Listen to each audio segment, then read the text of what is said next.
بھی جمع ہوئے ہیں۔ اس وقت مصطفی انقلاب کی جد و جہد کے لیے ان جوانوں کو، ان اقبال کے شاہینوں کو اور آقا کے مصطفیوں کو، اسلام تیرا دیس ہے تو مصطفی ہے، ان مصطفی جعالوں کو کچھ تربیت کی باتیں، تربیت بالقرآن، قرآن مجید کے حوالے سے عرض کرنا چاہتا ہوں۔ انبیاء علیہ السلام کا ایک پورا طبقہ اپنے اپنے زمانے میں انسانیت کی اصلاح اور ہدایت کے لیے آیا، مگر بہت سے انبیاء کے سپرد انقلاب کا کام کیا گیا، مگر 2 نبی اور 2 رسول ایسے ہوئے جن کا کام از اول تا آخر سراسر انقلاب تھا۔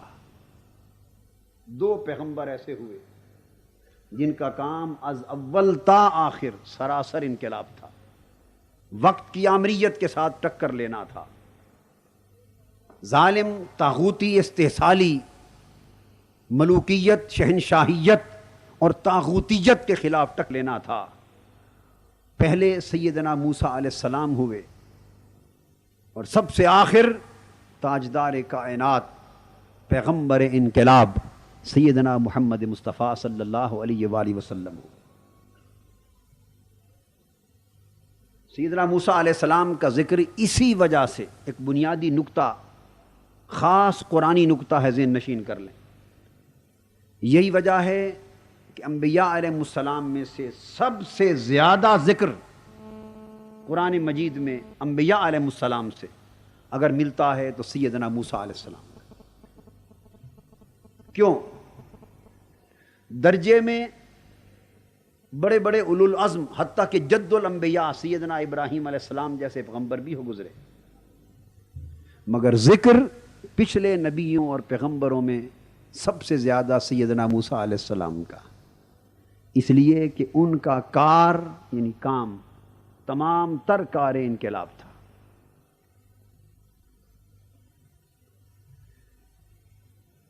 قرآن مجید نے موسیٰ علیہ السلام اور فرعون کے درمیان معرکہ آرائی کا تفصیل سے ذکر فرمایا۔ فرعون کی آمریت، فرعون کے ظلم و تشدد اور فرعون کی طاغوتیت کی نفسیات کا بھی ذکر فرمایا، بیان کیا گیا ہے قرآن مجید میں سورۃ القصص میں۔ اعوذ باللہ من الشیطان الرجیم، بسم اللہ الرحمن الرحیم، طاسیم میم، تلک آیات الکتاب المبین، یہ کتاب روشن کی آیتیں ہیں۔ نتلو علیک من نبأ موسیٰ وفرعون بالحق لقوم یؤمنون، ہم آپ کو حضرت موسیٰ اور فرعون کا واقعہ صحیح صحیح بیان کرتے ہیں، اور اس سے نصیحت اور ہدایت وہی لوگ حاصل کریں گے جو ایمان کے نور سے روشن ہیں، جن کے دل اور سینے ایمان کے نور سے روشن۔ فرمایا ان فرعون علا فی الارض، بے شک فرعون زمین میں اپنے کفر اور انکار کے باعث سرکش اور باغی ہو گیا تھا، اپنی طاقت کے بل بوتے، اقتدار کے بل بوتے، حکومت و سلطنت کے بل بوتے بڑا باغی، بڑا سرکش ہو گیا تھا، حد سے بڑھ گیا تھا، اور اپنے جھوٹے ظالمانہ اقتدار کو طول دینے کے لیے اس کی پالیسی یہ تھی وَجَعَلَ أَهْلَهَا شِيَعًا، اس نے معاشرے کو طبقاتی معاشرہ بنا دیا تھا، معاشرے میں طبقے پیدا کر دیے تھے۔ يَسْتَضْعِفُ طَائِفَةً مِّنْهُمْ، ان میں سے ایک طبقہ معاشرے میں جو کثیر افراد پر مشتمل تھا، معاشرے کی بھاری اکثریت پر مبنی طبقہ، اس طبقے کو کمزور بنا دیا تھا، غریب سے غریب تر بنا دیا تھا، اور ان کے لیے جینا اتنا دوبھر کر دیا تھا وہ اس قدر استحصال زدہ تھے، حالات کے تھپیڑوں میں اتنے مظلوم ہو گئے تھے کہ ان کا جینا اور گزر بسر ناممکن کے قریب قریب ہو گیا تھا۔ یہ مستضعفین تھے، یعنی عوام الناس معاشرے میں بڑے کمزور کر دیے گئے تھے، اور کچھ طبقہ جو فرعون کے قریبیوں کا تھا اس کو انہوں نے سرمایہ، اقتدار، مال، دولت کے ذرائع، وسائل اور اسباب مہیا کر کے بڑا طاقتور بنا دیا تھا۔ یہ امیر سے امیر تر ہو گئے تھے اور کچھ غریب سے غریب تر ہو گئے تھے، اور حالات ایسے تھے یذبح ابناءہم ویستحیی نساءہم کہ معاشرے کے غریب اور کمزور لوگوں کو دبانے کے لیے تاکہ وہ سر نہ اٹھا سکے، فرعون کی آمریت کے سامنے نعرہ حق بلند نہ کر سکے، اور وہ جہاد کی آواز پر موسیٰ علیہ السلام کو لبیک نہ کہہ سکیں، اور کلمہ حق کو سر بلند کے لیے میدان عمل میں نہ اتر سکیں۔ ان کو دبانے کے لیے، پیسنے کے لیے، کمزور کرنے کے لیے، کچلنے کے لیے اس نے یہ پالیسی اختیار کر لی کہ جس عوام کے جس گھر میں بیٹا پیدا ہوتا قتل کر دیا جاتا، بیٹی پیدا ہوتی اسے زندہ رکھا جاتا، تاکہ عوام الناس کے اندر افرادی قوت پیدا نہ ہو سکے، انقلابیوں کی طاقت پیدا نہ ہو سکے، اور انہیں ڈی مورلائز کر دیا جائے، ڈسکریج کر دیا جائے، ان کے حوصلے پست کر دیے جائیں۔ انہ کان من المفسدین، اور وہ بڑا فسادی تھا، اور بچیوں کو اس لیے بھی زندہ رکھتا تاکہ مردوں کی تعداد کم تر ہوتی چلی جائے، عورتوں کی تعداد بڑھتی چلی جائے، اور عورتوں کی تعداد معاشرے میں بڑھا کر فحاشی، عریانی اور اخلاقی بے راہ روی کے راستے پیدا کر دیے جائیں، تاکہ معاشرہ بے راہ رو ہو جائے، اخلاقی طور پر اس کا دیوالیہ ہو جائے، تاکہ ایک تو معاشرے کی تباہی اخلاقی دیوالیہ پن کی وجہ سے ہو جائے، ایک معاشرے کو ان کے حوصلے پست کر دیے جائیں، ایک غربت کے ذریعے اسے تباہ حال کر دیا جائے، ایک بچوں کو قتل کر کے ان کے اعصاب شکستہ کر دیے جائیں، الغرض اقتصادی طور پر انہیں تباہ کیا جائے، سیاسی طور پر تباہ کیا جائے، اخلاقی طور پر تباہ کیا جائے، ہر لحاظ سے اتنا دبایا جائے کہ اس معاشرے میں انقلابی تحریک اور جہادی تحریک فرعون کی طاغوتی طاقت کے سامنے سر نہ اٹھا سکے۔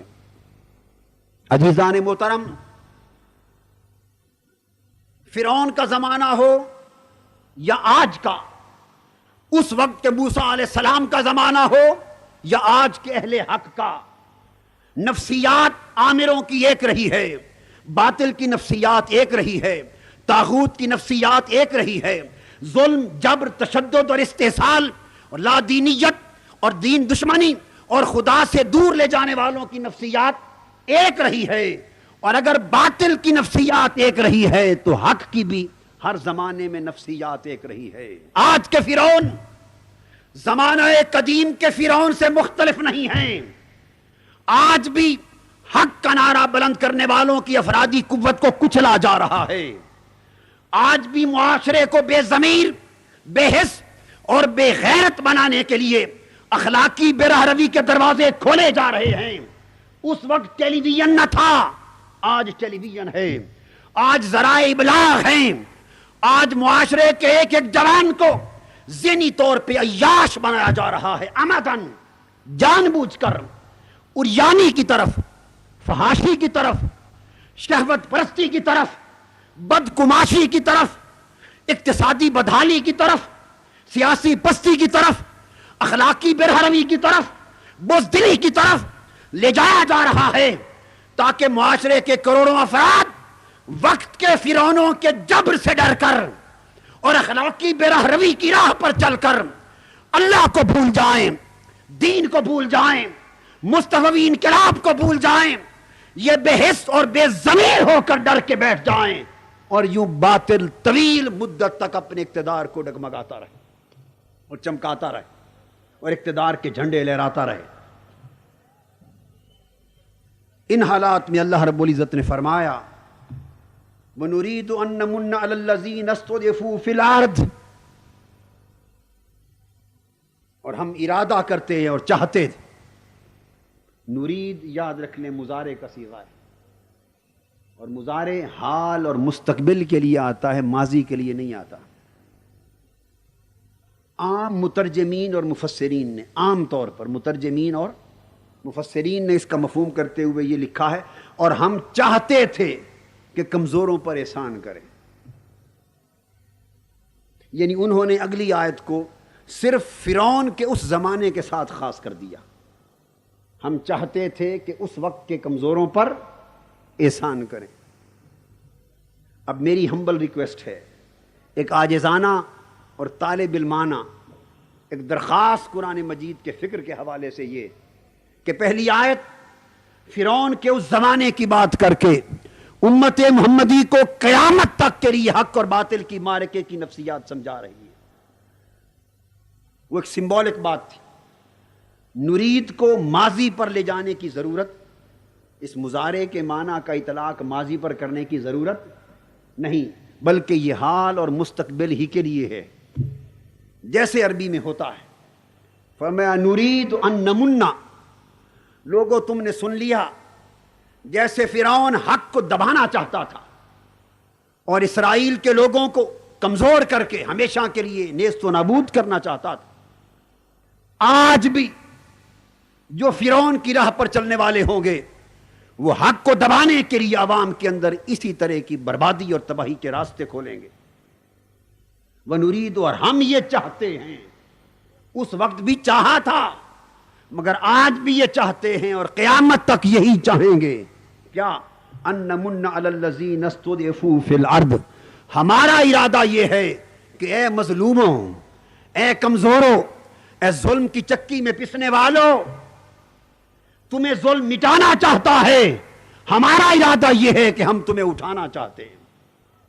تمہیں جبر اور طاغوتی طاقتیں تمہیں نیست و نابود کرنا چاہتی ہیں، ہم تمہیں سر بلند کرنا چاہتے ہیں. ہمارا ارادہ یہ ہے کہ تم پر احسان کریں، جنہیں کمزور کیا گیا ہے انہیں طاقتور کریں، جنہیں مٹانے کی سازش کی گئی ہے انہیں سر بلند کریں. اور ہم یہ چاہتے ہیں کہ ہم ان ظالموں اور طاغوت کے ایجنٹوں سے قیادت چھین لیں. تم انقلاب کے لیے کمزوروں اٹھو، مظلوموں اٹھو. ہمارے ارادے کا فیصلہ یہ ہے، اتنا تمہارا کام ہے، ان کے ہاتھوں سے قیادت چھین کر تمہیں دے دینا ہمارا کام ہے. ہم چاہتے ہیں کہ قیادت تمہیں دے دیں. وَنَجْعَلَهُمْ أَئِمَّةً، تمہیں سردار بنا دیں. وَنَجْعَلَهُمُ الْوَارِثِينَ، اور تمہیں زمین کا وارث بنا دیں. وَنُمَكِّنَ لَهُمْ فِي الْأَرْضِ، اور پھر ہم یہ چاہتے ہیں کہ تمہیں قوت بخشیں اور کمزوروں کو قوت بخشیں. وَنُرِيَ فِرْعَوْنَ وَحَامَانَ وَجُنُودَهُمَا، فرعون کو اور حامان کو اور ان دونوں کے لشکروں کو، وہ جو قیامت تک اسی راہ پر چلنے والے ان کے لشکر ہوں گے، ان کو یہ انجام دکھا دیں کہ اگر کمزور حق کی خاطر اٹھ کھڑے ہوں تو خدا کی مدد و نصرت انہیں شامل حال ہو جاتی اور انہیں کامیابی کی راہ کی طرف لے جاتی. عزیزان محترم، یہ میں نے ایک نفسیات فرعون کی اور فرعون صفت سلطنتوں کی بیان کی. آپ انقلاب کی راہ پر موسوی لشکر ہیں اور پھر اب مصطفوی لشکر ہیں. اور وہ لشکر جو وقت کے فرعون سے ٹکر لے گا وہ موسوی لشکر ہوگا، اور امت محمدی صلی اللہ علیہ وآلہ وسلم میں آ کر اسی لشکر کا نام بدل گیا، اب وہ مصطفوی لشکر ہے. فرعون نے موسیٰ علیہ السلام کی تحریک کو دبانے کے لیے اور حق کو کمزور کرنے کے لیے جادوگروں کو بلایا. ایک معرکہ اور واقعہ بپا ہوا، آپ جانتے ہیں. اس واقعے میں جادوگر شکست کھا گئے. شکست کھانے کے بعد تمام جادوگر اللہ کے حضور سجدے میں گر گئے، وہ اللہ پر ایمان لے آئے. انہوں نے مسلمان ہونے کا اعلان کر دیا. جب انہوں نے حق کو قبول کر لیا، اس پر فرعون بولا اب یہاں سے اس نفسیات کے سمجھنے کی ضرورت. میں بڑے اختصار سے چند باتیں صرف گزرتے گزرتے سمجھاتا جاؤں گا، وقت بہت تھوڑا رہ گیا تھا، بہت تھوڑا رہ گیا تھا. قال فرعون آمنتم بہ قبل ان آذن لکم. وہ جادوگر جنہوں نے حق کی صداقت اور حقانیت کو دیکھ کر ایمان کا اعلان کر دیا تھا، فرعون نے ان سے کہا خبردار، تم نے میری اجازت کے بغیر ایمان لانے کا اعلان کر دیا. اور اب فرعون نے کیا کہا وہ بات سمجھنے والی. ان ھذا لمکر مکرتموہ فی المدینہ. یہ ایمان کی دعوت جو موسیٰ علیہ السلام نے دی اور جس ایمان کو تم نے قبول کیا، یہ سب کچھ ایک سیاسی چال ہے. اب یہ فرعون کی سوچ، وہ ایمان کو اور ایمانی تحریک کو اور ایمانی جد و جہد کو، ایمان کی دعوت کو اور ایمان کی دعوت کے قبول کرنے والوں کو، اس پوری کوشش کو اس نے ایک سیاسی چال کہا. یہ ایک چال ہے جو تم چل رہے ہو. وہ اپنی سلطنت کو بچانے کے لیے ایمان والوں کو، اللہ کے پیغمبر کو اور ان کی دعوت ایمان کو قبول کرنے والوں کو، سب کو سیاسی چال باز کہہ رہا ہے. تم چاہتے ہو کہ اس شہر سے اس کے رہنے والوں کو نکال دیا جائے اور تمہارا قبضہ ہو جائے، تمہیں اقتدار مل جائے. لِتُخْرِجُوا مِنْهَا أَهْلَهَا فَسَوْفَ تَعْلَمُونَ. وہ لوگ جنہوں نے حق کی دعوت کو قبول کر لیا تھا، اب باطل کیا کیا کرتا ہے. مصطفی انقلاب کی تحریک بپا کرنے والے جوانوں، تحریک میں ورکر بننے کی ضرورت ہے. فقط عقیدت مند بننے سے انقلاب نہیں آئے گا، فقط ہاتھ چومنے والا بن کے رہنے سے انقلاب نہیں آئے گا، فقط زائر زیارت کرنے والا ہی بن کے رہنے سے انقلاب. زیارت کرنے کے تقاضے اور ہوتے ہیں. زیارت کرنے میں ڈنڈے نہیں پڑتے، زیارت کرنے میں جان و مال اور عزت و آبرو پر حملے نہیں ہوتے، دعا کروانے میں کچھ نقصان نہیں ہوتا، عقیدت مندی میں کچھ نقصان نہیں ہوتا. مگر جب مصطفی انقلاب کی راہ پر چلتے ہیں تو جوانوں، ذہنوں کو فولاد سے زیادہ مضبوط کرنا ہوتا ہے، ارادوں کو فولاد سے زیادہ مضبوط کرنا ہوتا ہے، عزائم کو فولاد سے زیادہ مضبوط کرنا ہوتا ہے، جسم اور جان کو فولاد سے زیادہ مضبوط کرنا ہوتا ہے. تم پر تیر چلیں گے، پتھر آئیں گے، پہاڑ گرائے جائیں گے، بم آئیں گے، زمین اور آسمان سے مصائب کے پہاڑ گریں گے، ارادے مضبوط ہوں گے، عزائم مضبوط ہوں گے، ایمان مضبوط ہوگا، جسم و جان مضبوط ہوگی، ورکر اور جہادی سپاہی بن کے چلو گے تو سب کچھ راستے سے ہٹتا چلا جائے گا اور تمہیں منزل تک پہنچنے سے کوئی روک نہیں سکتا. اور اگر فقط عقیدت مند بن کے چلو گے، فقط نعرے لگانے والے بن کو چلو گے اور ورکر بن کے چلنے کے تقاضے پورے نہ کیے تو کسی بھی مقام پر تمہیں جو چاہے گا متزلزل کر دے گا، متزلزل کر دے گا. آج کوئی شخص تمہیں خط لکھ دیتا ہے ایک جھوٹ پر مبنی، کذب اور افتراء پر مبنی، اور آپ پڑھ لیتے ہیں، متذبذب ہو جاتے ہیں، فلاں نے یہ لکھ دیا ہے، خدا جانے کیا ماجرا.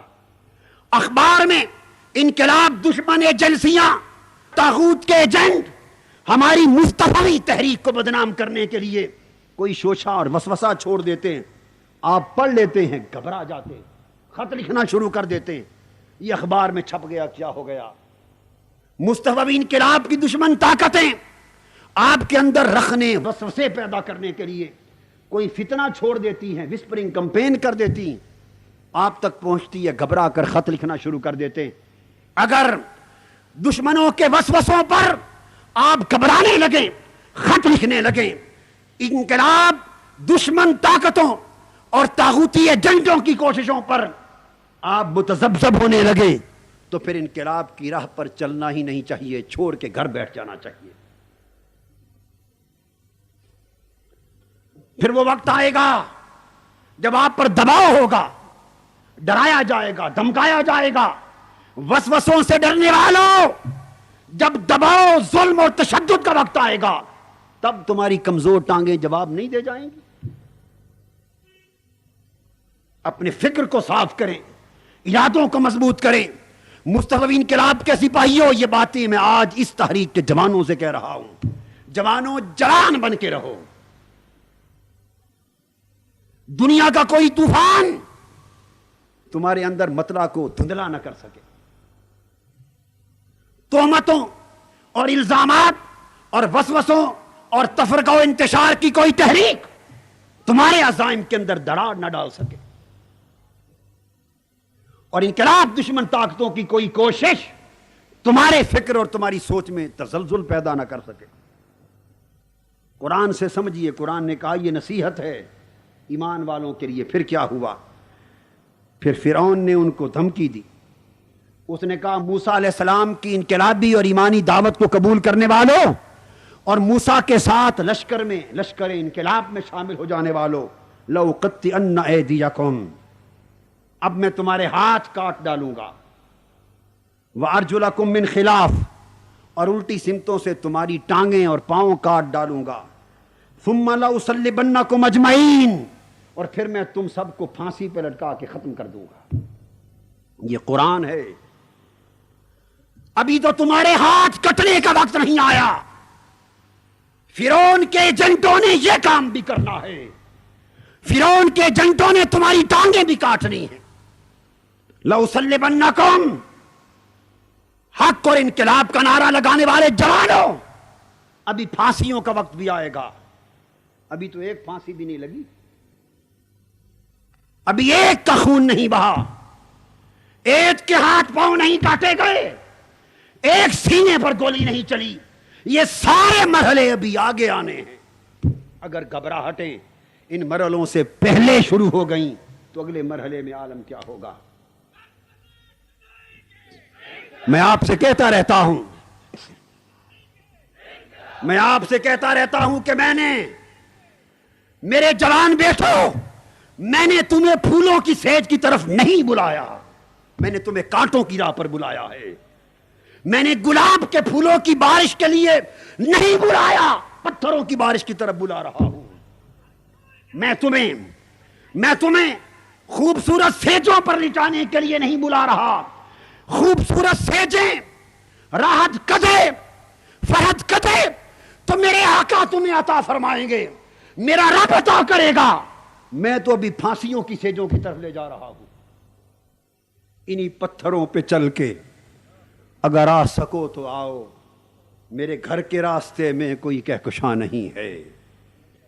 لَأُقَطِّعَنَّ أَيْدِيَكُمْ، ابھی ہاتھ پاؤں کٹنے کے وقت آئیں گے، مگر اتنے مضبوط و مستحکم ہو جاؤ جو ہاتھ تمہارے ہاتھ کٹنے کی طرف اٹھنے سے پہلے وہ کاٹ دیا جائے، جو ہاتھ تمہاری ٹانگوں کاٹنے کی طرف اٹھے وہ اٹھنے سے پہلے کاٹ دیا جائے، جو ہاتھ تمہیں پھانسی پہ لٹکانے کی طرف اٹھے وہ اٹھنے سے پہلے خود لٹک جائیں۔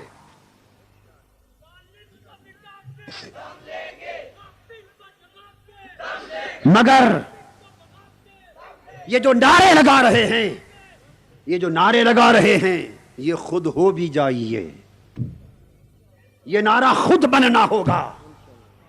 ایسے انقلابی سپاہی بن جاؤ کہ تمہارے وجود کو دیکھ کر باطل تھرتھرانے لگے، تمہاری شکلوں کو دیکھ کر، صورتوں کو دیکھ کر، تمہارے سجدوں کو دیکھ کر، سیرتوں کو دیکھ کر، کردار کو دیکھ کر، عزم مصمم کو دیکھ کر، استقلال کو دیکھ کر، استقامت کو دیکھ کر، جذبہ ایثار کو دیکھ کر، قربانی کو دیکھ کر اور پھانسی پہ لٹکے ہوئے مسکراتا دیکھ کر باطل لرزا جائے۔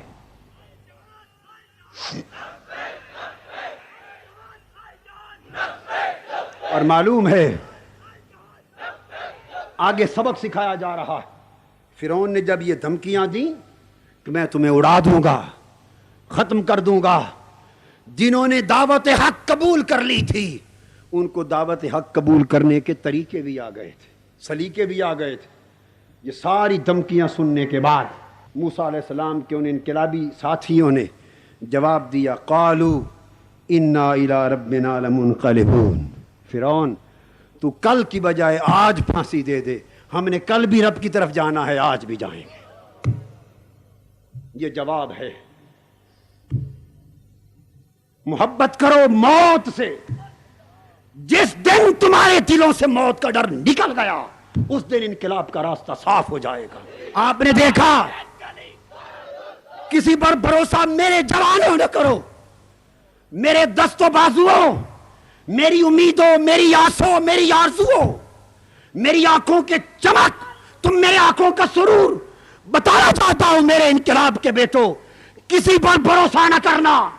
کوئی نظام مصطفیٰ کے نعرے لگانے والا ہو، شریعت کے نعرے لگانے والا ہو، جو باطل کا ساتھ دیتا ہے وہ حق کا وفادار نہیں ہو سکتا۔ تم نے ان تلوں کا تیل دیکھ لیا، ہم نے سود کی حمایت کرنے والوں کر جہاد کا اعلان کیا، کانفرنس کی، آج جہاد مارچ کر رہے ہیں۔ وہ سود جس پر میں ابھی ناصر باغ میں بیان کروں گا کہ وہ سود کیا ہے، ابھی تک میں نے اس موضوع پر خطاب نہیں کیا، وہ آج کروں گا۔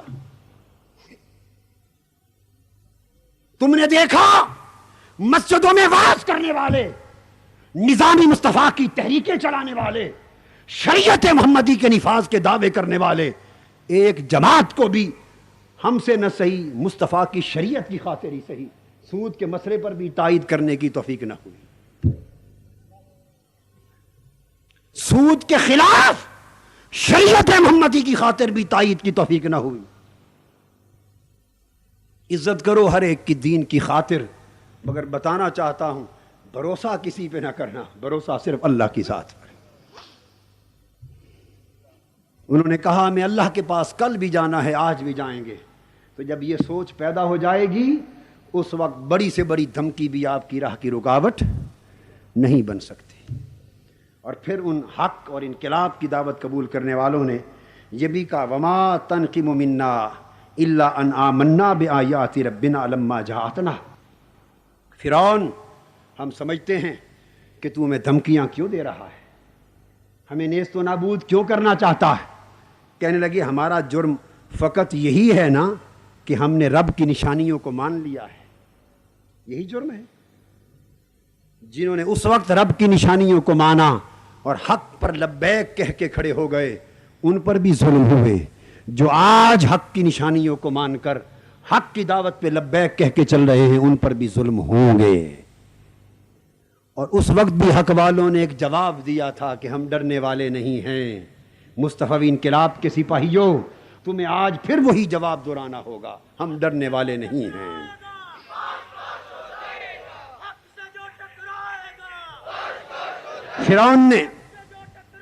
فرعون نے دیکھا جب یہ ذاتی حملوں سے گھبراتے نہیں، اس کے وزیروں نے اسے مشورہ دیا، فرعون کے وزیروں نے، مشیروں نے، اس کے سلطنت کے ساتھیوں نے وقال الملأ من قوم فرعون اتذر موسیٰ وقومہ لیفسدوا فی الارض ویذرک وآلہتک۔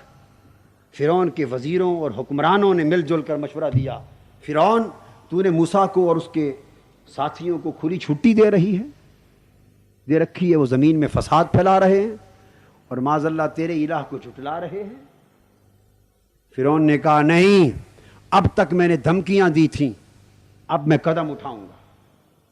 قال سنقتل ابناءہم ونستحیی نساءہم وإنا فوقہم قاہرون۔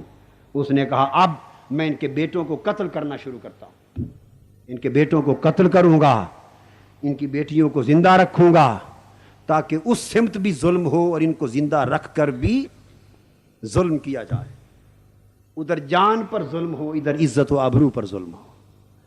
اب میں یہ بازار گرم کروں گا اور ہم ان پر زوراور ہیں، طاقتور ہیں، ہم ان کو مٹا دیں گے۔ فرعون جب ظلم پر اتر آیا، موسیٰ علیہ السلام نے اپنی انقلابی جماعت کو جمع کیا۔ قرآن مجید کا فرمان تھا کہ ہم تم پر موسیٰ اور فرعون کا واقعہ بیان کرتے، میں اپنی طرف سے عزیزان محترم کچھ بھی نہیں سنا رہا، وہی قرآن کا واقعہ جو نتلو علیک، حضور علیہ السلام کو فرمایا میرے حبیب ہم آپ پر پڑھ کے سناتے ہیں، وہی پڑھا ہوا میں آپ کو پڑھ کے سنا رہا ہوں، تاکہ پتہ چل جائے انقلاب کی راہ پر چلنے والے سپاہیوں کو کن کن مرحلوں سے گزرنا ہے۔ جب وہ ظلم پر آ گیا، انہیں نیست و نابود کرنے پر عملی اقدام کرنے لگ گیا، موسیٰ علیہ السلام نے اپنی قوم کو، انقلابیوں کو جمع کیا اور جمع کر کے فرمایا اور میں وہی پیغام آپ تک پہنچا رہا ہوں، اسی پیغام کو دہرا کر قرآن مجید کی زبان میں آپ تک پہنچا رہا ہوں۔ وقال موسیٰ لقومہ استعینوا باللہ واصبروا ان الارض للہ یورثھا من یشاء من عبادہ والعاقبۃ للمتقین۔ جب بنی اسرائیل پر موسیٰ علیہ السلام کے انقلابی سپاہیوں پر ظلم شروع ہو گئے، قتل و غارت گری کا بازار گرم ہو گیا، آبرو ریزی کا بازار گرم ہو گیا، تباہی و بربادی کا بازار گرم ہو گیا، اور موسیٰ علیہ السلام نے دیکھا کہیں میرے انقلابی سپاہیوں کے حوصلے پست نہ ہو جائیں، ان کو جمع کیا اور فرمایا میرے انقلابیوں استعینوا باللہ، اب ظلم کی آگ جلنے لگی ہے، گھبرانا نہیں، جو جو تم پر ظلم ہو سجدوں میں گر کے خدا سے مدد مانگنا، اللہ سے مدد مانگنا، وَاصْبِرُوا، اور ظلم کے پہاڑ بھی ٹوٹے تو صبر کرنا، تمہارے قدم متزلزل نہ ہو، تمہارے قدم متزلزل نہ ہو، صبر کرنا، ان الارض للہ، اور یقین جان لینا میرے انقلابیوں، دعوت حق کو قبول کرنے والے مومنوں، زمین اور سلطنت کا مالک اللہ ہے، یورثھا من یشاء من عبادہ، جسے چاہتا ہے زمین اور سلطنت کا وارث بنا دیتا۔ آج اگر سلطنت فرعون، اور میں آپ کو بتانا چاہتا ہوں آج اگر سلطنت فرعون کے ایجنٹوں کے پاس ہے، قارون کے ایجنٹوں کے پاس ہے، حامان کے ایجنٹوں کے پاس ہے، نمرود کے ایجنٹوں کے پاس ہے، شیطان اور یزید کے ایجنٹوں کے پاس ہے، تو سن لو سلطنت کا مالک اللہ ہے، ان کا ظلم جب انتہا پر جائے گا خدا کی مدد آئے گی، نصرت آئے گی، تائید بھی آئے گی، ظلم مٹ جائے گا، مظلوم بلند ہوگے، اور وقت آئے گا کہ قیادت و سلطنت پھر تمہارے ہاتھ میں منتقل کر دی جائے گی۔ اس پر بنی اسرائیل بولے قالوا اوذینا من قبل ان تأتینا ومن بعد ما جئتنا، بولے بنی اسرائیل کے مظلوم لوگ کہ اے موسیٰ، تھوڑا حوصلہ ان کا پست ہو گیا، گھبرا گئے، کہنے گیا موسیٰ ہمارے تو مقدر میں ہی ظلم ہے، مصیبتیں، آپ کے آنے سے پہلے بھی ہم مصیبت زدہ تھے، اور آپ کے آنے پر سمجھا تھا کہ مصیبتیں کٹ جائیں گی، آپ کے آنے کے بعد بھی مصیبتیں ہی مصیبتیں، اور تباہ و برباد ہو رہے، پریشان ہو رہے۔ قال عسى ربك ان يهلك عدوكم ويستخلفكم في الارض فينظر كيف تعملون۔ موسیٰ علیہ السلام نے پھر حوصلہ دیا، میرے انقلابی جماعت کے ورکروں، ظلم سے نہ گھبراؤ، مصیبتوں نے سے نہ گھبراؤ، اذیتوں سے نہ گھبراؤ، بے شک اذیتیں طول پکڑ جائیں، طویل ہو جائیں، وقت لمبا ہو جائے، مصیبتوں کا گھبرانا نہیں۔ فرمایا عسى ربك ان يهلك عدوكم، انتظار کرو، یقیناً وہ وقت آئے گا کہ رب تمہارے دشمن کو تباہ کر دے گا، تباہ کر دے گا، اور زمین کا اقتدار، زمین کی قیادت تمہارے سپرد کر دے گا۔ اور یاد رکھنا وہ دیکھتا ہے جو کچھ تم کر رہے ہو، اس کی نظر تمہارے اعمال پر ہے۔ فرعون اور اس کے لشکر اتنے سرکش اور باغی ہو چکے تھے کہ قرآن مجید نے بیان کیا کہ اللہ پاک نے فرعون اور اس کی حکومت کے لوگوں کو عبرت دلانے کے لیے طرح طرح کے عذاب نازل کیے، بڑے بڑے عذاب آئے، مگر ہر عذاب کے بعد ان کی سرکشی اور بغاوت اور بدبختی اور گمراہی مزید بڑھتی چلی گئی۔ آج لوگ سوچتے ہیں کہ اتنا کچھ ہو رہا ہے، ظالموں کو سمجھ کیوں نہیں آتی، ظالموں کو سمجھ کیوں نہیں آتی، ہدایت کیوں نہیں پکڑتے، عبرت کیوں نہیں لیتے؟ آئیے قرآن سے پوچھو، ظالموں کو عبرت ملتی ہی نہیں ہے، ظالموں کو ہدایت ملتی ہی نہیں ہے، ظالموں کو نصیحت ملتی ہی نہیں ہے۔ قرآن کہتا ہے وَلَقَدْ أَخَذْنَا آلَ فِرْعَوْنَ بِالسِّنِينَ وَنَقْصٍ مِّنَ الثَّمَرَاتِ لَعَلَّكُمْ يَذَّكَّرُونَ، اور ہم نے فرعون کی قوم کو قحط سالی میں مبتلا کر دیا، سب سے پہلے اس ملک میں قحط بھیجا تاکہ قحط کو دیکھ کر انہیں عبرت آ جائے، مگر عبرت نہ آئی۔ وَنَقْصٍ مِّنَ الثَّمَرَاتِ، ان کے میوے اور پھل کا نقصان کر دیا، ان کی اناج تباہ کر دیے، ان کے پھل برباد کر دیے، قومی سطح پر خسارے ہو گئے تاکہ عبرت آ جائے۔ لعلہم یذکرون، مگر قرآن کہتا ہے انہیں پھر بھی عبرت اور نصیحت نہ آئی۔ وہ کیا کرتے؟ آپ دیکھتے چلے آئیے، میں قرآن سنا رہا ہوں، آپ آج کے حالات پر اس کا موازنہ کر کے منطبق کرتے چلے آئیے، اور جہاں ایک نقطے کا بھی فرق نظر آئے کھڑے ہو کے مجھے بتا دیجئے۔ یہ قرآن ہزاروں سال پہلے کی بھی بات بتاتا ہے، وہ ہزاروں سال بعد کے زمانے پر بھی صادق ہوتی۔ فَإِذَا جَاءَتْهُمُ الْحَسَنَةُ قَالُوا لَنَا هَٰذِهِ، قرآن کہتا ہے ہم ان پر عذاب کرتے جب کوئی اچھائی آ جاتی، کوئی نفع آ جاتا، بھلائی ہو جاتی، کوئی پروفٹ آ جاتا، تو کہتے یہ ہماری قابلیت اور ہماری حکومت کی بہتر پالیسیوں اور ہماری حکومت کی بہتر حکمت عملی کا نتیجہ۔ وَإِن تُصِبْهُمْ سَيِّئَةٌ يَطَّيَّرُوا بِمُوسَىٰ وَمَن مَّعَهُ، جب کوئی عذاب آ جاتا، نقصان ہو جاتا، تو کہتے معاذ اللہ یہ موسیٰ علیہ السلام اور ان کی جماعت کی نحوست کی وجہ سے۔ یہ سوچ تھی فرعون کی۔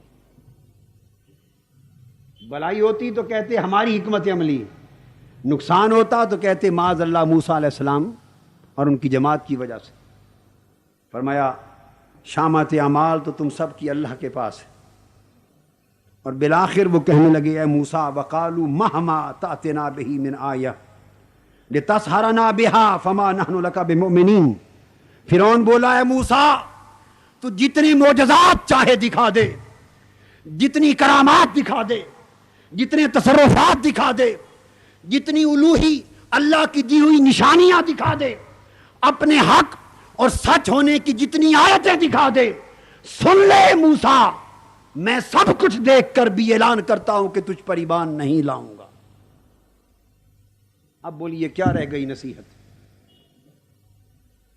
اللہ کی آیتیں اللہ کے پیغمبر اور رسول کے ہاتھ پر دیکھ کر فرعون جن کے دماغ بد ہو گئے، ہدایت سے محروم ہو گئے، جنہیں ظلم شیطان اور طاغوتی کام کے لیے چن لیا گیا، وہ یہ اعلان کرتے تھے کہ ہم تمہاری حق کی نشانیاں دیکھ کر بھی نہیں مانیں گے، جو چاہتے ہو کر لو۔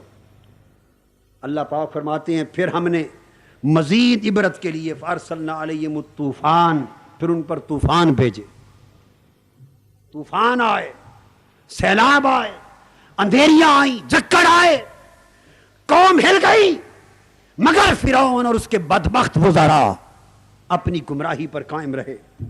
والجراد، اور پھر ٹڈیاں بھیجی، پھر بھی انہیں ہوش نہ آیا۔ والقمل، پھر جوؤں کا طوفان بھیجا، انہیں پھر بھی ہوش نہ آیا۔ والضفادع، پھر مینڈکوں کا طوفان آیا، انہیں پھر بھی ہوش نہ آیا۔ والدم، پھر خون کا طوفان آیا، پھر بھی ہوش نہ آیا۔ پے در پہ عذاب آئے، ان کے گمراہ ہونے پر اللہ کی نشانیاں آئیں، عبرتناک واقعات آئے، مگر قرآن کہتا ہے آیات مفصلات، ہم نے کھول کھول کر بڑی واضح نشانیاں بھیجی اور اللہ کے پیغمبر کی زندگی میں بھیجی، اور فرعون نے آنکھوں سے دیکھی۔ فاستکبروا، مگر ان کے تکبر میں کوئی کمی نہ آئی، وہ سب کچھ دیکھ کر اپنے تکبر میں اتراتے رہے، بدبختی پر قائم رہے، گمراہی پر قائم رہے۔ وَقَالُوا قَوْمًا مُجْرِمِينَ، اور فرمایا کہ وہ بڑے مجرم لوگ تھے، بڑے مجرم لوگ تھے۔ علی ھذا القیاس یہ واقعات حق اور باطل کے معرکوں کے چلتے رہے۔ قرآن مجید بیان کرنا چاہتا ہے اور آپ کو سنانا چاہتا ہے، آخر کار یہ ہوا جب ساری حدیں وہ عبور کر گئے، ظلم انتہا سے بھی آگے گزر گیا، مظلومیت انتہا سے آگے گزر گئی۔ فانتقمنا منہم، اللہ پاک فرماتے ہیں پھر جب حد گزر جاتی ہے تو ہم نے انتقام کا فیصلہ کر لیا، فرعون اس کے ظلم پر بدلہ لینے کا فیصلہ کر لیا۔ فاغرقناہم فی الیم، ہم نے فرعون کو دریا میں غرق کر کے تباہ و برباد کر دیا۔ بِأَنَّهُمْ كَذَّبُوا بِآيَاتِنَا وَكَانُوا عَنْهَا غَافِلِينَ، ہم نے انہیں تباہ کر دیا، غرق کر دیا۔ بتانا مقصود یہ ہے کہ اگر صبر کے ساتھ چلو، حق کی راہ پر استقامت کے ساتھ چلو، گھبراؤ نہیں، اللہ کے دین کا ساتھ نہ چھوڑو، باطل سے ڈر کر سمجھوتا نہ کرو، حرص اور لالچ میں مبتلا نہ ہو جاؤ، نہ مفاد تمہیں حق کی راہ سے ہٹا سکے، نہ خوف و خطر حق کی راہ سے ہٹا سکے. تمہارے قدم متزلزل نہ ہو, استقامت کے ساتھ بڑھتے چلے جاؤ. تو پھر دیر سے صحیح مگر وہ وقت آئے گا جب ظلم کی اندھیری رات ختم ہوگی, جبر و تشدد کے دور کا خاتمہ ہوگا, طاغوتی بت پاش پاش ہوں گے, فرعونی عامریت کا زمانہ ختم ہوگا, خدا کی گرفت اور انتقام کا وقت آئے گا, اور اس ظلم کے خاتمے کے بعد وہ غرق کر دیے جائیں گے, نیست و نابود کر دیے جائیں گے, تباہ و برباد کر دیے جائیں گے. اور اس کی جگہ کیا ہوگا؟ سن لے. آج آپ خود کو کمزور سمجھتے ہیں نا, بولیے. ایمان بے شک نہیں سمجھتا اور سمجھنا بھی نہیں چاہیے, مگر افرادی قوت کے اعتبار سے, معاشرے کے حالات کے اعتبار سے آج آپ سمجھتے ہیں کہ ہم کمزور تھوڑے لوگ ہیں, اتنا بڑا انقلاب کیسے آئے گا؟ یاد رکھ لو, انقلاب لانا آپ کا کام نہیں ہے, انقلاب کے لیے قربانیاں دینا آپ کا کام ہے, انقلاب لانا اللہ کا کام. انقلاب کا مقدر آپ کے ہاتھ میں نہیں رکھا گیا, آپ کی ذمہ داری استقامت ہے, صبر ہے, تحمل ہے, حق کی راہ پر چلتے رہنا ہے, مصیبتوں کے پہاڑ برداشت کرتے رہنا ہے, باطل سے ٹکراتے رہنا ہے, استقامت کے ساتھ بڑھتے چلو, بڑھتے چلو, بڑھتے چلو. قربانیوں کا حق تم عطا کر دو, انقلاب کا سویرا رب طلوع فرما دے گا. اللہ پاک نے فرمایا وَأَوْرَثْنَا الْقَوْمَ الَّذِينَ كَانُوا يُسْتَضْعَفُونَ.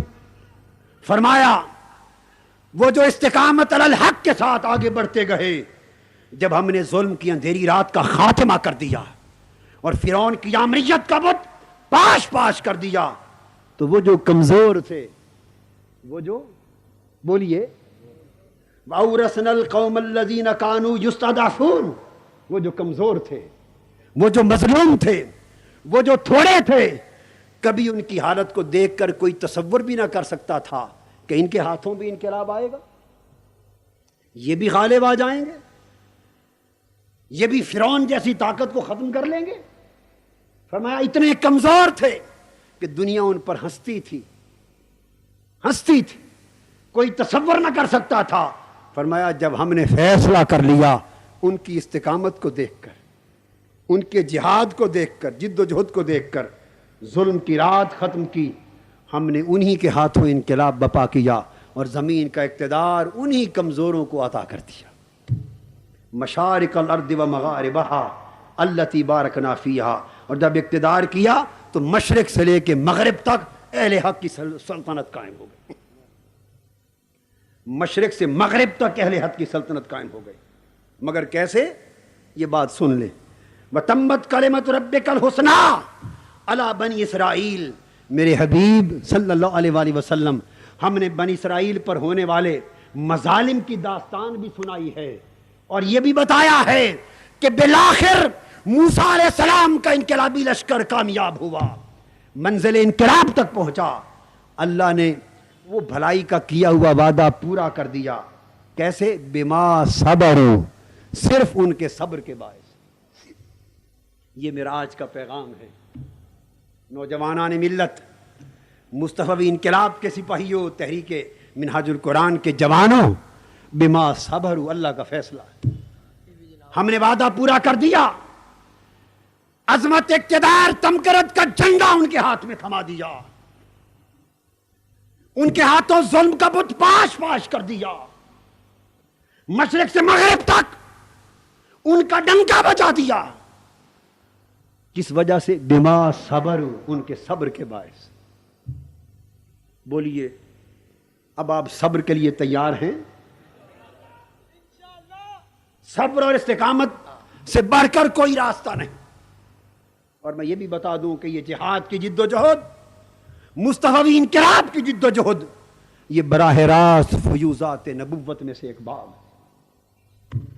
یہ فیوزات محمدی میں سے باب ہے, یہ فیوزات رسالت میں سے ایک باب ہے. تم جو اس راہ پر چل رہے ہو, آقا دو جہاں کے فیض کی خیرات پا رہے ہو, آقا کے نعرے پاک کے سائے کے تلے چل رہے ہو, آقا کی توجہات کے تصدق سے چل رہے ہو. چلو, بڑھتے چلو, استقامت کے ساتھ چلو، گھبرائے بغیر چلو، تسلسل کے ساتھ چلو اور باطل سے ٹکراتے چلو، انشاءاللہ تمہاری زندگی میں بھی ظلم کی اندھیری رات ختم ہوگی، ظلم کا بت پاش پاش ہوگا، اور اللہ پاک تم سے بھی کیا ہوا وعدہ الا ان حزب اللہ هم الغالبون کا وعدہ پورا فرما دے گا، بما صبروا، صبر کے باعث۔ اللہ تبارک و تعالی نے یہی تصور حضور علیہ السلام کی امت کے لیے دیا۔ آخری بات اور بڑی ضروری جو کہنا چاہتا ہوں، اگر آپ نے جد و جہد نہ کی، یہ وقت غفلت سے گزار دیا، تو قرآن کہتا ہے سورہ انفال میں وَاتَّقُوا فِتْنَةً لَا تُصِيبَنَّ الَّذِينَ ظَلَمُوا مِنْكُمْ خَاصَّةً وَاعْلَمُوا أَنَّ اللَّهَ شَدِيدُ الْعِقَابِ۔ اگر آپ نے جہاد نہ کیا اللہ کے دین کی سربلندی کے لیے، مصطفی انقلاب کے لیے جد و جہد نہ کی، ظلم کے خاتمے کے لیے تن من دھن کی بازی نہ لگائی اور خاموش بیٹھے رہے یا غفلت برتتے رہے، تو کیا ہوگا؟ اللہ پاک نے فرمایا پھر اس فتنے اور عذاب سے ڈرو۔ اگر عذاب آ گیا تو پھر صرف گناہگاروں پر نہیں آئے گا، چپ بیٹھنے والے نیکوکاروں پر بھی آئے گا۔ اگر عذاب آ گیا، فتنہ آ گیا، تباہی اور ہلاکت آ گئی، تو صرف ظلم کرنے والے نہیں کچلے جائیں گے، باقی لوگ جو خاموش تماشائی بنے ہوئے تھے وہ بھی کچلے جائیں گے۔ وَاعْلَمُوا أَنَّ اللَّهَ شَدِيدُ الْعِقَابِ، جان لو اگر گرفت وقت آ گیا تو اللہ کی گرفت بڑی شدید ہے۔ تاریخ منہاج القرآن کے جوان سپاہیوں، آپ کے اوپر بڑی ذمہ داری عائد ہوتی، کراچی سے پشاور تک اور کوئٹہ سے مظفر آباد تک اور پنجاب کے اطراف و اکناف کے ہر سمت سے آنے والے جوان سپاہی آج اپنی زندگی میں ایک عزم کر لیں، اپنی زندگی میں انقلاب بپا کریں، اللہ کی بندگی کا نور اپنے اندر پیدا کریں، ایمان تقوی طہارت کا نور پیدا کریں، ایمان کو مضبوط کریں اور اللہ کی طاقت پر بھروسہ کریں، اپنی سیرتوں میں انقلاب لاؤ، اپنے کردار میں انقلاب لاؤ، بول چال میں انقلاب لاؤ، اٹھنے بیٹھنے میں انقلاب لاؤ، نشست و برخاست میں انقلاب لاؤ، اپنے اعمال میں انقلاب لاؤ، نیات میں انقلاب لاؤ، احوال میں انقلاب لاؤ۔ میرے جوانوں، اپنی زندگی کے اندر، اپنے دلوں کی وادی میں، اپنی روحوں کی وادی میں، اپنے من میں، تن میں ایک ایسا انقلاب برپا کر دو کہ تمہارے وجود سے مصطفی انقلاب کی لہر پھوٹے، تمہارے وجود سے مصطفی انقلاب کی لہر پھوٹے اور عزم مصمم کے پیکر بن جاؤ۔ دنیا کا کوئی فتنہ تمہارے قدم لرزا نہ سکے، دنیا کا کوئی وسوسہ تمہارے اعتقاد کو اور اعتماد کو ڈگمگا نہ سکے، دنیا کی کوئی سازش تمہیں اپنی راہ حق سے ہٹا نہ سکے۔ ثابت قدم بن کے چلو، پیکر عزم بن کے چلو، پیکر اعتماد بن کے چلو اور پیکر جہاد بن کے چلو۔ جوانوں، تحریک منہاج القرآن کا مستقبل آپ سے وابستہ ہے، آپ سے وابستہ ہے۔ تحریک منہاج القرآن کے جوانوں، منہاج القرآن یوتھ لیگ مصطفی انقلاب کا ہراول دستہ ہے۔ قائد اعظم پاکستان بنانے کی جد و جہد میں کبھی کامیاب نہ ہوتے اگر بر صغیر پاک و ہند کے جوان ان کی تحریک آزادی کا ہراول دستہ نہ ہوتے، اور پاکستان بچانے اور اسے اسلامستان بنانے کی یہ تحریک، اسے مصطفی بنانے کی تحریک، اسے قلعہ اسلام بنانے کی تحریک اس وقت تک کامیاب نہ ہوگی جب تک جوان اس تحریک مصطفی انقلاب کا ہراول دستہ نہ ہوں گے، اور ہراول دستے کو بڑا مضبوط ہونا ہے۔ میرے جوانوں، اپنے من میں انقلاب کا آغاز کر کے ایک ایسی مصطفی انقلاب کی داستان کا آغاز کر دو کہ جو تمہیں دیکھے، تمہارے کردار کو دیکھے، وہ حق کو پہچان لے۔ مصطفی انقلاب کے سپاہیوں، تم حق کی نشانیاں بن جاؤ، تمہاری آنکھیں اللہ کی محبت میں رونے والی بن جائیں، تمہارے دل آقا کی امت کے درد میں تڑپنے والے بن جائیں۔ مصطفی انقلاب کے جوانوں، مجھے اس بات کا تو جواب دو، وہ وقت کب آئے گا جب مصطفی انقلاب اور آقا کی امت پر یہ ظلم ہو رہا ہے، اس امت کو بچانے کے لیے تمہاری نیندیں اجڑ جائیں گی، جب تمہارے چین لٹ جائیں گے، وہ وقت کب آئے گا جب تمہارے سکون لٹ جائیں گے، جب دنیا کی کسی شے میں تمہارے لیے لذت نہیں رہے گی، لذت فقط گنبد خضرا کے سائے میں ہوگی، لذت فقط دیدار مصطفیٰ میں ہوگی، اور وہ دیدار مصطفیٰ کا راستہ تم خون کا دریا حضور کے دین کی سربلندی کی خاطر عبور کر کے جاؤ گے، حضور کے دین کو سربلند کر کے جاؤ گے، دین کا جھنڈا اونچا کر کے جاؤ گے، کفر سے ٹکرا کے جاؤ گے، باطل سے لڑ کے جاؤ گے، ظلم کا خاتمہ کر کے جاؤ گے، اور پھر زخم آلود جسم حضور کے دین کی خاطر تیروں سے چھلنی جسم حضور کی امت کی خاطر لہو لعان جسم پاکیزہ جوانیوں کے ساتھ جب لے کے آقا کی بارگاہ میں پہنچو گے تو دور سے آتا دیکھ کر مصطفیٰ فرمائیں گے یہ میری امت کا جوان آ رہا ہے، میرے دین کے لیے شہید ہو کر آ رہا ہے، میرے دین کے لیے کٹ کر آ رہا ہے، میرے دین کے لیے تن من دھن کی بازی لگا کے آ رہا ہے۔ اے امت مصطفی کے جوانوں، جب تم میں سے ایک ایک جوان خالد بن ولید کا نمونہ بن جائے گا، محمد بن قاسم کا نمونہ بن جائے گا، محمد مسلم بن عقبہ کا نمونہ بن جائے گا، حضرت علی کا نمونہ بن جائے گا، حسن اور حسین کا نمونہ بن جائے گا، علی اکبر کا نمونہ بن جائے گا، اس قوم کی بیٹیاں جب حضرت سکینہ کا نمونہ بن جائیں گی، اس قوم کی بہنیں سیدہ عالم فاطمہ الزہرا کا نمونہ بن جائیں گی، اس قوم کی مائیں حضرت خدیجہ حضرت عائشہ کا نمونہ بن جائیں گی، وہ دن اس قوم کے مقدر کے بدلنے کا دن ہوگا، مصطفی انقلاب کے معرکے کا دن ہوگا۔ جوانوں، یہاں سے اس وقت تک نہ اٹھو جب تک زندگیاں بدل لینے کا فیصلہ نہ کر لو۔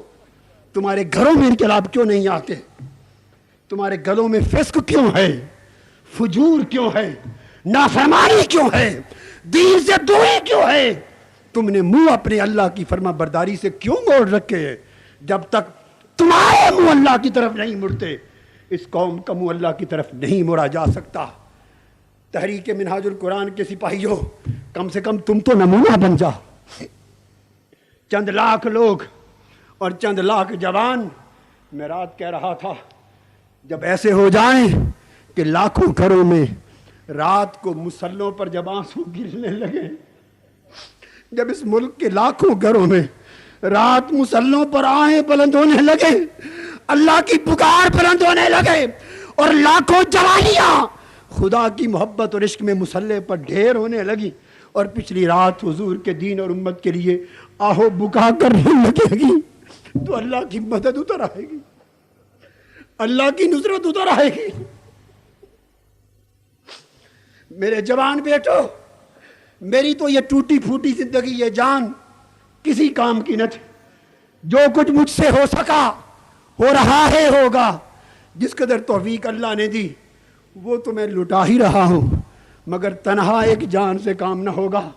آپ دست و بازو بن جائیں، اس بوجھ کو اٹھانے والے بن جائیں، مگر یہ بوجھ اس وقت اٹھے گا جب آپ میں سے ایک ایک جوان پیکر انقلاب ہوگا، پیکر تقویٰ ہوگا، پیکر عبادت ہوگا، پیکر عشق الہی ہوگا، پیکر عشق مصطفیٰ ہوگا۔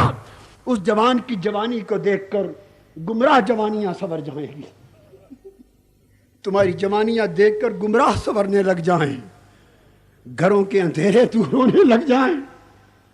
ہمارے پاس جاگیرداروں، سرمایہ داروں، سمگلروں کا سرمایہ نہیں ہے، ان سے تو ہماری جنگ ہے، فرقہ پرستوں کا تعاون نہیں ہے، ان سے بھی ہماری جنگ ہے، اور دین کے باغیوں کا تعاون نہیں ہے، ان سے بھی ہماری جنگ ہے، ساری شیطانی طاقتوں سے ہماری جنگ ہے۔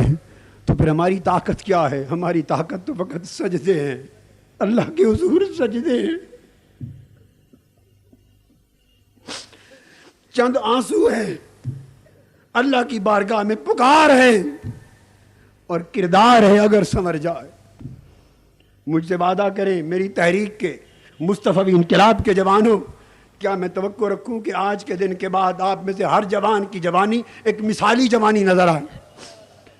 دھوکہ نہ کرنا، تمہاری زبانوں سے لغو وعدہ نہ ہو، تمہاری زندگی میں گناہ نہ ہو، نافرمانی نہ ہو، غفلت نہ ہو، اللہ کے عشق میں تم ٹوٹ جاؤ، چور چور ہو جاؤ، تمہارے چہروں کے رنگ بدل جائیں، زندگیوں کے رنگ بدل جائیں، دلوں کی چاہتیں بدل جائیں، اور جوانوں تمہاری جوانیاں بدل جائیں، تو پھر شاید ہم اپنے کنارے جا پہنچیں۔ وعدہ کریں، اپنی جوانیوں کو عشق الہی کا پیکر بناتے ہیں اور حضور کے دین کا پیکر بناتے ہیں اور تقوی طہارت کا پیکر بناتے ہیں۔ وعدہ کرو مجھ سے، جذبے کے ساتھ وعدہ کرو، اللہ سے استقامت طلب کر کے وعدہ کرو، اللہ اکبر کے نعرے لگا کے وعدہ کرو، اللہ اکبر، اللہ اکبر، اللہ اکبر، اللہ اکبر، اللہ اکبر، اللہ اکبر۔